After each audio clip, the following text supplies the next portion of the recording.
Hello everybody, this is Anand Singh. Welcome to my YouTube channel social study point. आज हम लोग discuss करेंगे जलियांवाला बाग मैसेकियर यानी जलियांवाला बाग हत्याकांड। कुछ इमेज मैंने लगा रखा है। जो फर्स्ट है मर्टायर्स वेल, ये वही कुआं है जब शहीदों ने अपनी जान बचाने के लिए इस कुएं में छलांग लगाई थी। सेकंड है बुलेट मार्क्स वाल, जब जनरल डायर ने ओपन फायर करवाया था तो उस समय का ये बुलेट मार्क है। थर्ड है हमारा मर्टायर मेमोरियल, ये आज उन शहीदों के नाम पर एक स्मारक बनाया गया है। कहानी स्टार्ट होती है फर्स्ट वर्ल्ड वार 1914 से 1918 के बीच में। जब British soldier first world war लड़ रहा था तो उनको सोल्जर मनी और रिसोर्सेज चाहिए था जो कि इंडिया से ले जाया जा रहा था। सेकंड, रोलेक्ट एक्ट 1919 में ब्रिटिश सरकार ने एक रोलेक्ट एक्ट पास किया जिसमें कहा गया कि बिना वारंटी के लोगों को गिरफ्तारी की जा सकती है। दूसरा, बिना मुकदमे के जेल में रखा जा सकता है। और थर्ड, अभिव्यक्ति की स्वतंत्रता पर प्रतिबंध लगाया जा सकता है। तो ये जो रोलेक्ट एक्ट पास हुआ, इससे लोगों में काफ़ी आक्रोश फैल गया जिसका नतीजा पूरे भारत में देखा गया। लेकिन पंजाब की कहानी कुछ और थी।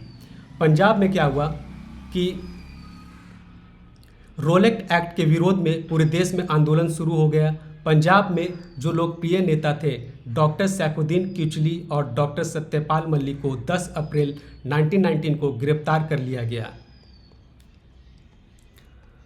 अब जो जलियांवाला बाग मैसेकर हुआ था, अब इसकी डिटेल में डिस्कशन करते हैं। ये हिस्ट्री था जो मैंने अभी बताया। The Jallianwala Bagh massacre, also called the Amritsar massacre, was one of the most tragic event in Indians freedom struggle।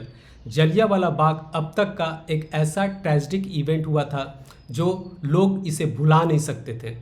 It took place in 13 April 1919 at Jallianwala Bagh Amritsar. ये घटना अमृतसर में हुआ था। अमृतसर में एक जगह है जलियांवाला बाग।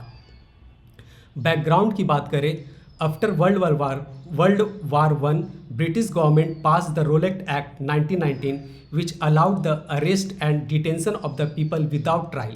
तो इसमें क्या कहा गया था? जब ये एक्ट पास किया गया तो उसमें कहा गया कि लोगों को बिना ट्रायल के अरेस्ट किया जा सकता है और उन पर कोई मुकदमा भी नहीं चलाया जाएगा और उन्हें 2 साल तक जेल में रखा जाएगा।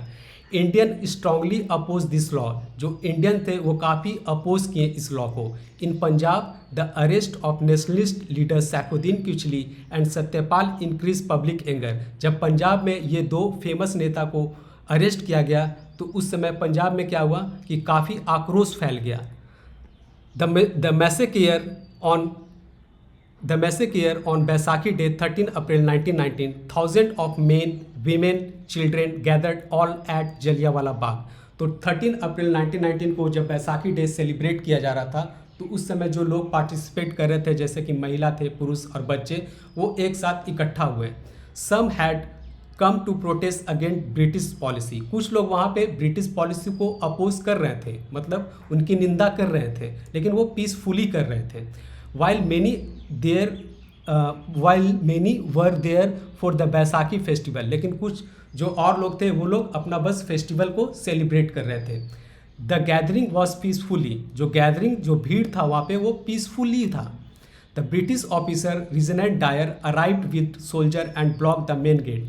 फिर क्या हुआ अचानक कि रीजनल डायर आए और गार्डन में आने के बाद एक जो गेट था, ये एक नैरो गेट था, जो आने का भी रास्ता था वो जाने का भी रास्ता था, उन्होंने वो गेट को बंद करवा दिया गया विदाउट गिविंग एनी वार्निंग। और कोई वार्निंग भी नहीं दिया गया। He ordered his troop to fire on the unarmed crowd. और उन्होंने फायर करने का परमिशन दे दिया।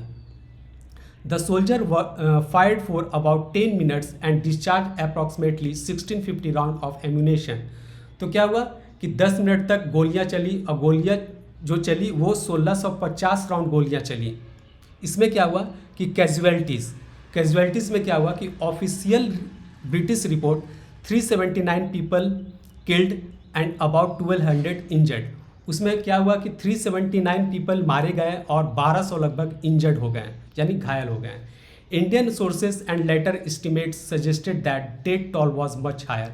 जो इंडियन सोर्सेज के हिसाब से बोला जा रहा है कि जो डेटा दिया गया है 379 पीपल का, ये डेटा इससे कहीं ज़्यादा है, यानी मरने वालों की संख्या इससे कहीं ज़्यादा है और घायलों की भी।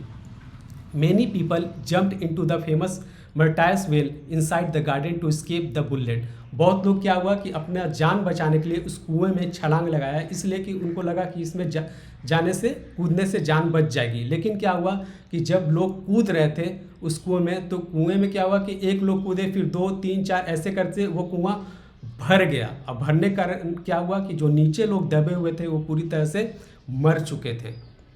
इसका इम्पैक्ट क्या हुआ? Impact on freedom struggle. The massacre shocked the entire nation and become a turning point in the struggle of independence.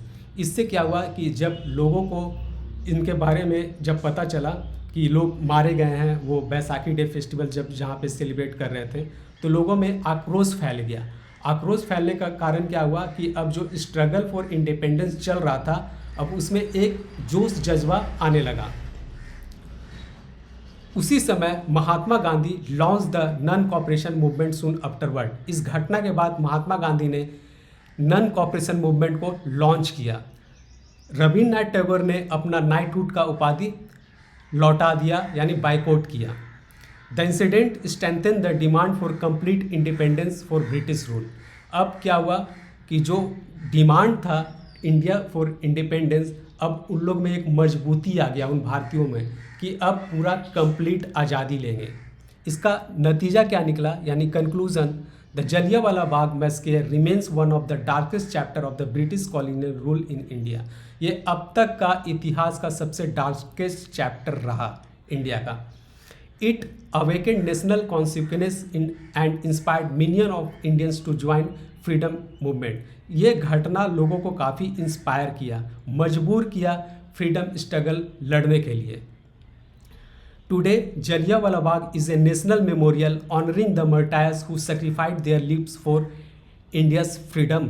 तो आज ये जो मेमोरियल बनाया गया है उनके द्वारा, मतलब उनके लिए बनाया गया है जिन्होंने अपनी लाइफ को सेक्रीफाइस किया।